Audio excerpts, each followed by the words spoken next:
Jazzcast Pros.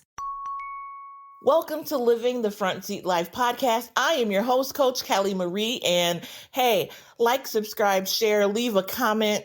Let me know you're listening. I would love to hear from you. Today on Living the Front Seat Life, I'm sharing with you a radio interview that I did on Child Abuse Awareness Month. April is Child Abuse Awareness Month, and I was asked to come in and tell my story around my story of child abuse. So sit down, lay back, prepare, get your mind right. It's not a heavy story, right? But it does touch on some issues around, of course, child abuse, me being a survivor of sexual child abuse, and just being able to come forward and having an adult that I could go to and talk to that listened and heard me and believed me in my story. So I wanted to share that with you. I thought it made sense to share this part of my story with you.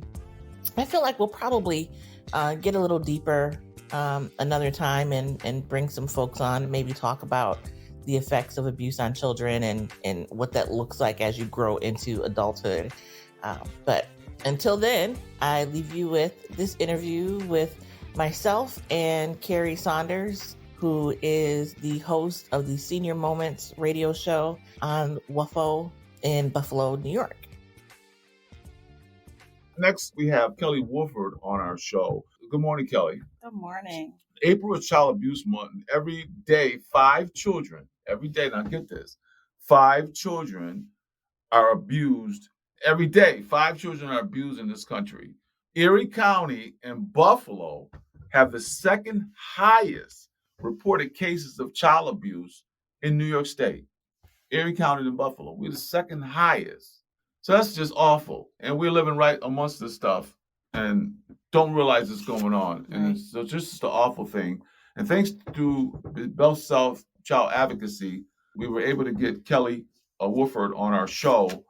And thank you for coming to us in your moment, Kelly. Oh, thank you for having me. And Kerry, it's 5 children die each day. 5 children die each day. That's what I said. Yeah. That's but, all right. You know, it's so important to talk about child abuse awareness. And I appreciate Best Self really working to get stories out of people that have survived and are, really living through the abuse that they have endured, as children, and even in, other relationships, not just child abuse, it's abuse across the board. But the Child Advocacy Center and Best Self. So you were abused by a family member 30 years ago, all right? So let's talk about, so our listeners know, let's talk about that story. What happened? I mean, you willing to share that with us? I was being sexually abused by a member of the family. And it was, I didn't know that it was wrong, because it's a part of the relationship that abusers build with children, is you teach them and groom them to not think that what's happening is wrong, right? And so back then there was a public service announcement with Webster, Emmanuel Lewis. Yeah. And they had these big letters, go, run, and tell. And they would play this public service announcement all the time. Go, run, and tell. If someone... So you were a little kid. Yeah. If someone is... I was 9 years old at this time. If someone is touching you or making you feel uncomfortable, go to an adult that you trust. And I watched that commercial. I don't know how many times I watched it, but it got to the point where I knew that I needed to say something to someone. Now, one of the things that I would want people to know and understand is the importance of being an adult that a child can trust. Okay. So grandparents, older adults, you want to be that person that child can trust. And so my mother always raised me to be able to talk to her and ask her any questions. We had a very open relationship. And I knew that I could go to her and talk to her and really talk to her about anything. And so I let her know that someone in our family was abusing me. And what I did not realize at the time was that in that moment, my mother believed me. And she made sure that I got to the hospital and was examined and We went through the process of identifying the person, and they were arrested, but we never, they pressed charges. We never went to court because of the system, the process that it takes to get a child through the system and get them through to the point of testifying. And so we got as far as going into the court. I spoke to the judge, and they showed me the courtroom. They showed me where the person would be sitting. They showed me where I would be sitting. They really took time to, explain what would happen. But it was so many times that I had to tell the story. So so how many long were you times being abused? For a couple of years. And so you were being abused for a couple of years, and then the Webster commercial made you realize that something was wrong. Yeah. And this was years ago. And so you reported to your mother, and she believes you. Yep. And that's how the process. That's how it started. That's how it started. During the abuse, why didn't you say something you didn't know from the beginning? It was, and this is actually something that we don't talk about. This is a great question because we always tell kids if someone's hurting you, if someone is treating you poorly, we make abuse we show only the negatives of it. We don't talk about inappropriate touching. We've been doing that lately, but back then, it was always stranger danger. Okay. You had to worry about some stranger doing something to you. It not wasn't in the family. This was part of your family. Yeah. Right? Okay. Yeah. So not looking at people that you know. So I had a trusting relationship with this person. And because of that, they were able to take advantage of that trust. Right. And that's what abusers do. They take advantage, especially and children. And a lot of times it's the relative. It's a lot of times, right? Now, you go to your mother and you tell her, I'm being abused. And then from that point on, that's how you were able to stop the abuse? Yes, because I'd never interacted with that person after that. Okay. So, unfortunately, many children are not believed when they tell That's someone. what I'm trying to get at. Yeah. Okay. They are made to be held responsible for the actions of adults. Right. Well, don't sit on their lap, or why would you be in that place with that person? We victim shame children and make them believe that it's their fault that they're being abused. And that's not the case. So from your experience, because you actually are a very successful person now, so you were able to overcome being a victim.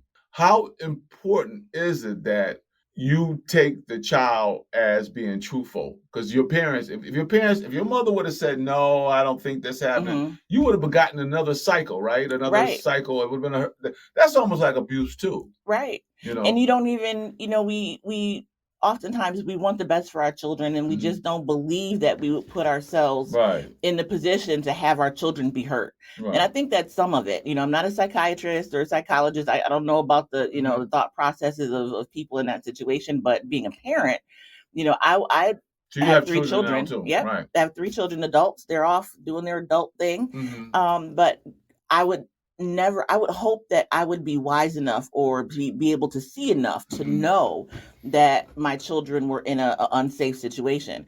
But oftentimes people don't know. How important it is that you talk about it? Very important.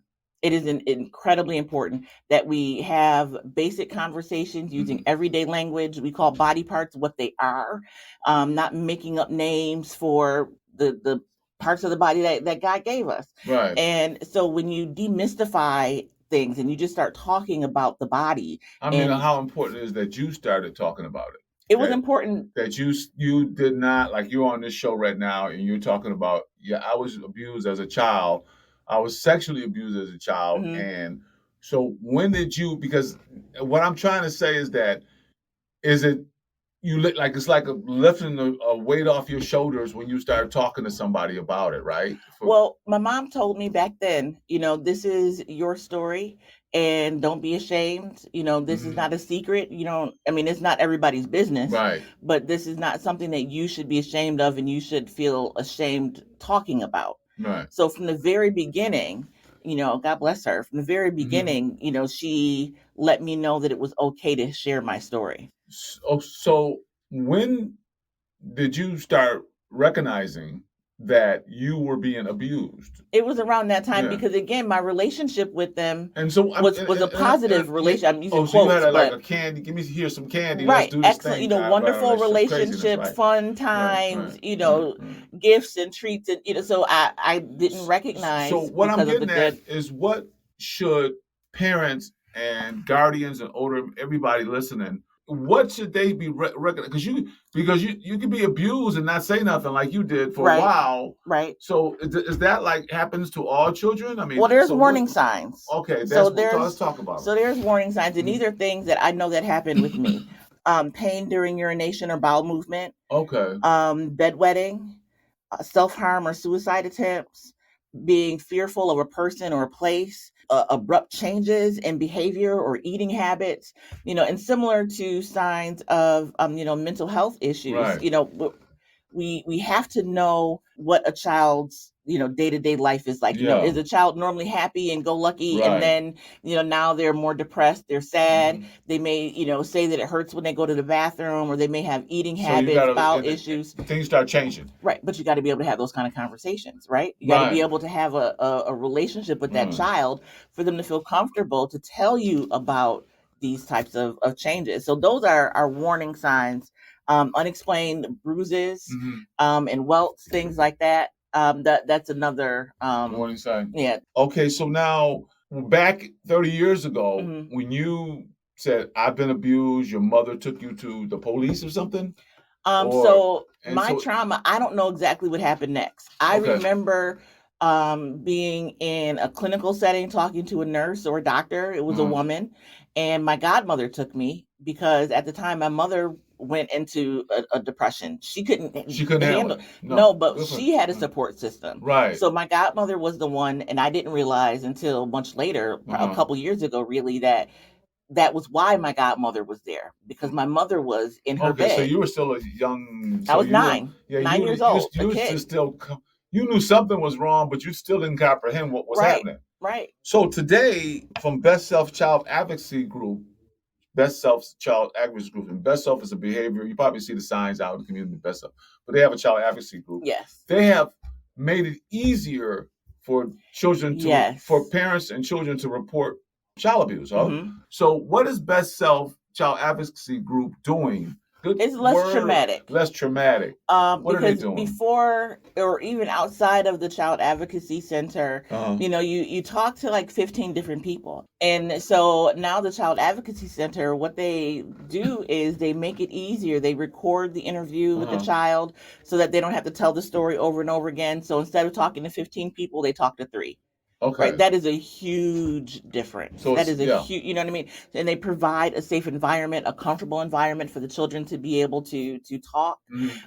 They work with the caring adult in that situation to help them as well. Right. Because it's traumatic to more than just the child, right? And so when we get to the point of being able to say, I need help, or as a parent or as a grandparent, or a auntie or uncle, I need help with this child that I love and care about. They have just come to me to disclose this thing. Right. They can call the Child Advocacy Center.